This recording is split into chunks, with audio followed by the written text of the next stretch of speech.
Hey, how y'all doing? This is Mongo Slade, and today we're going to talk about Roman Reigns and Kevin Owens from December the 18th, 2020.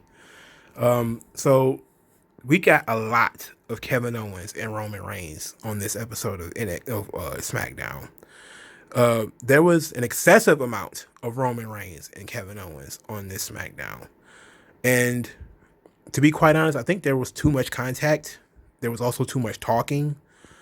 There was just too much of everything. And of course, if you follow my channel, you should already know one of my pet peeves, number one things of baby faces not coming out to help people who are outnumbered or who are absolutely most vulnerable and being destroyed and beaten up. We're going to get into all of that. So we start this episode of Raw, not Raw, SmackDown, with Kevin Owens cutting a promo talking about, oh, well, Roman's kids should know that he's a hypocrite, that, he's using his family to protect him, and that, he got the message that Roman was trying to send, and that he called Roman a coward.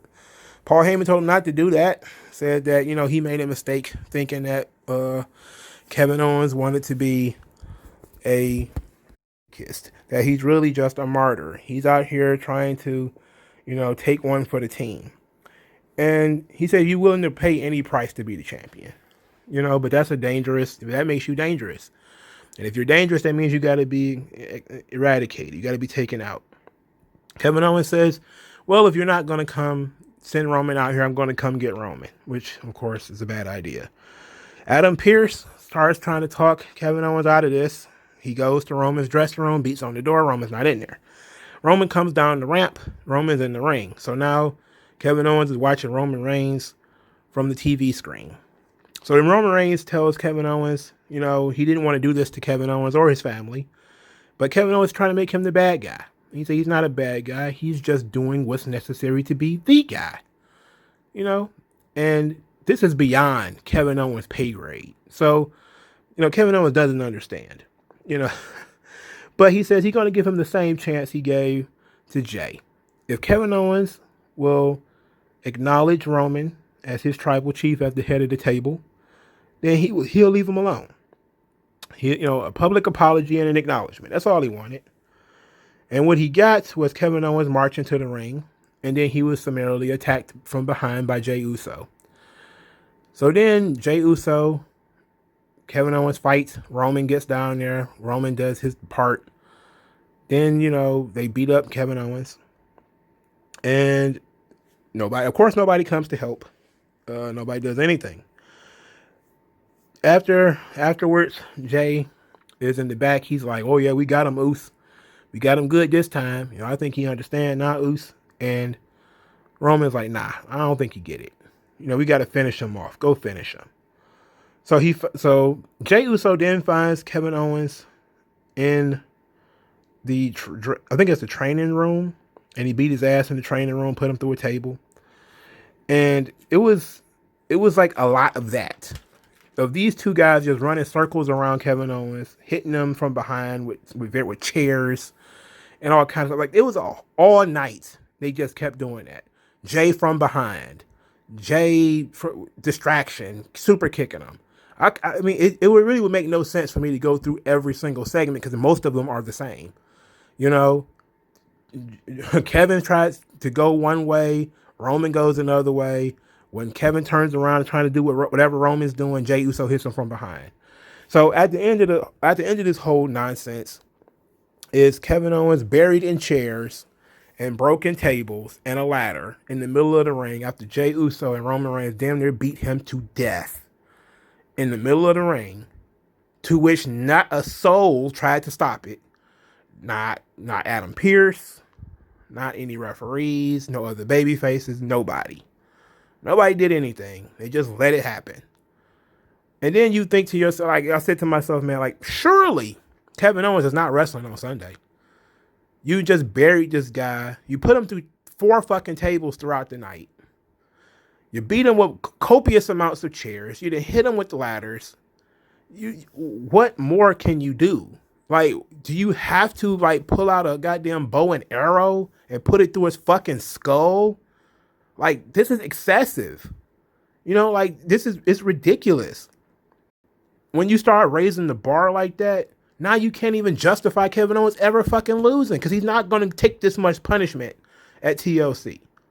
So how are you really going to have him, realistically lose this match? He's certainly not going to win the match.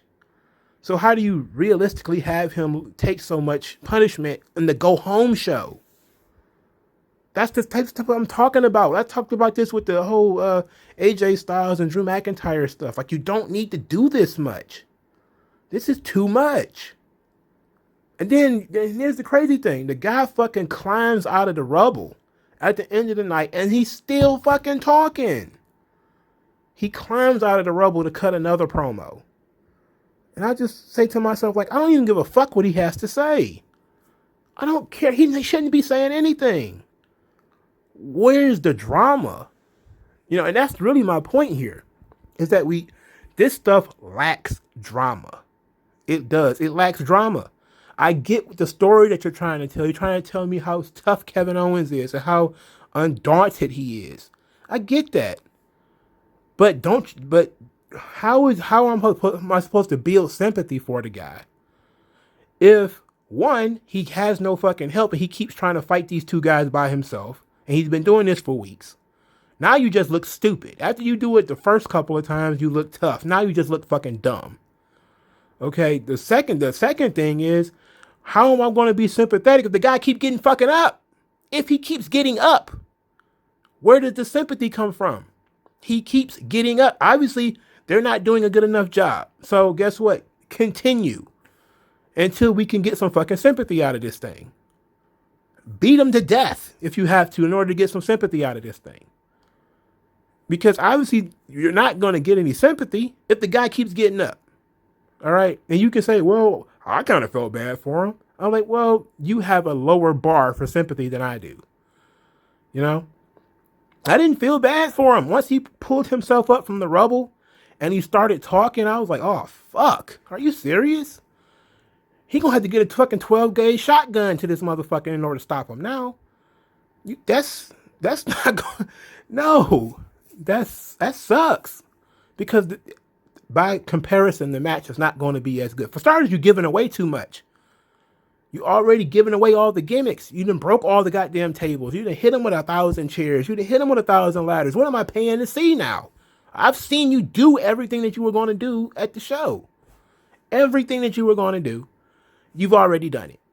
And he still got up. So either this motherfucker is going to win, which he's not, or somebody's going to bring a goddamn dump truck full of cement and cover Kevin Owens in it and then light it on fire. Because that's the only way to stop this motherfucker. You can't have indestructible baby faces. Like, yo, that's not the problem. See, Mick Foley was able to do this stuff. I saw somebody say that Kevin Owens was kind of like the new Mick Foley. And I was like, you know what? It's entirely possible. I can see that. Kind of the blue collar guy, not really the company's man. I can see that. But Foley had this personality. He had the look, right? Where he was shaggy in the head and misshapen. He was missing an ear and he was missing some teeth. He physically looked like an ogre. It was literally Shrek or the Hunchback of Notre Dame, where you got this guy who is, competing for this spot with this guy who obviously had movie star good looks, great physique, tall, athletic. That's the guy that everybody wants to be in the face of the company. If Kevin Owens looked, a little shaggier, then we could tell that story almost completely all over again. But Mick Foley also had the vocal ability to bring that sympathy out. Kevin Owens wasn't going for sympathy. He was going for fire. He was going for intensity. He was going for, I'm going to fight you. I'm going to knuckle up. And when you knuckle up, people are expecting you to go and fight. Anything can happen in a fight. When Mick Foley was duped by Vince McMahon at Survivor Series, we felt bad for him. because he had changed who he was and changed what he was thinking and what he was doing to get this spot that he thought he was going to get. Remember when Mankind shaved his beard? And he got screwed because he was led astray. That was the beauty of that storyline. That's why that worked. Why this doesn't work is while Roman is very much, in the vein of The Rock as far as being big guy, movie star, good looks, athletic, football player, the other guy doesn't have the sympathy. Kevin Owens doesn't have the sympathy. He talks too much. He first of all, he picked this fight. He talks too much. He doesn't have anybody on his side. That was the big thing. Like when Mick Foley finally won the title, what happened? It was because half the fucking locker room came to the ring and helped him. He had supporters that were in the locker room. People who thought like, oh yeah, you know what? The Rock deserves to get screwed. Nobody is man enough to stand up to Roman Reigns and Jey Uso. So there's no fucking heroes. There's no heroes. There's no story. You just got this poor lump of shit who keeps getting kicked around. Like there's no Daniel Bryan to come out and help him. Now, if this was 1999, I would almost guarantee Daniel Bryan was going to do a run-in on this match and try to help Kevin Owens win. I don't see anything happening except what happened on SmackDown, which is they're going to fight. Roman's going to put Kevin Owens through a bunch of tables, sun him a little bit, talk about how he's the head of the table and Kevin Owens is, he doesn't understand and blah, blah, blah, blah, blah. He's going to throw him all over the place, beat his ass. And then if it looks like Kevin Owens is going to win, then Jey Uso is going to show up and nobody's going to do anything because nobody has been doing anything. Now, if Kevin Owens shows up Sunday covered in plaster from the monumental beating that he took, this unrealistic beating that he took on SmackDown, and then he's got one or two people by his side saying, these two people are going to make sure that Jey Uso does not interfere. They're not here to interfere and help me win. They're here to keep Jey Uso out. Then I would say, sweet. Okay, cool. It still would be unrealistic and it would still be bullshit what they did on SmackDown. But I would feel a lot better that, okay, now we're trying to cover this base that this Jey Uso is the difference maker. But now we're going to actually handle that. Like, we should put that motherfucker in a shark cage or something at this point, right? Like, isn't that common sense? If this motherfucker keeps jumping people from behind, hitting people with chairs, shouldn't we try to take him out of this situation? Why create a situation in which he can do whatever he wants? Like you're not instilling any sympathy or you're not trying to level the playing field to help the babyface out or anything like that. Like there's nobody coming to this guy's side. Not even the fucking referees or the officials. Nobody's trying to do anything. So it's like, it's lawlessness. And the problem with lawlessness itself wouldn't be that big of a deal if there was a genuine belief that the hero or the protagonist in this situation would right the wrongs.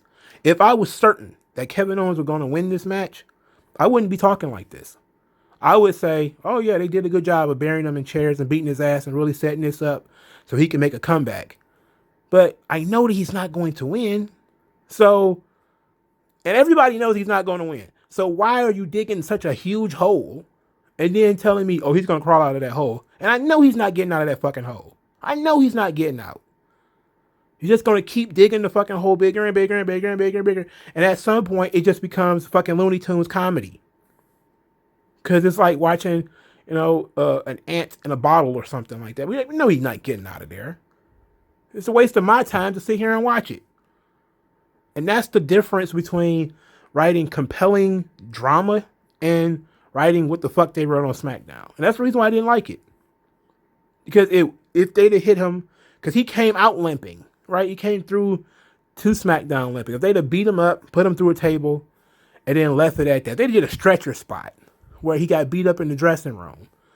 And then Jey Uso gets a nice little head pat from Roman because we know Jey Uso's not coming back.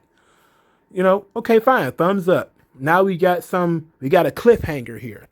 Is Roman Reigns gonna actually be fighting Kevin Owens? Is Kevin Owens gonna actually show up? That could have been a wonderful thing. I said this similar thing with The Fiend and Randy Orton, where you could have said, oh, The Fiend's on fire. We don't even know if he's gonna make it to TLC. But there's no cliffhangers. There's no drama.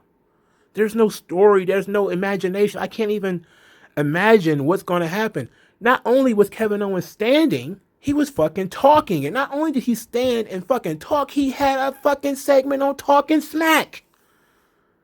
So he didn't even go to the fucking doctor. He didn't get up. He didn't have to put on a Band-Aid. He didn't have to take an aspirin. He just got up and kept talking shit. I just kind of like, man, what the fuck? What the fuck? Just throw a grenade at this motherfucker at this point. Tie him to a fucking rocket and shoot him into the moon.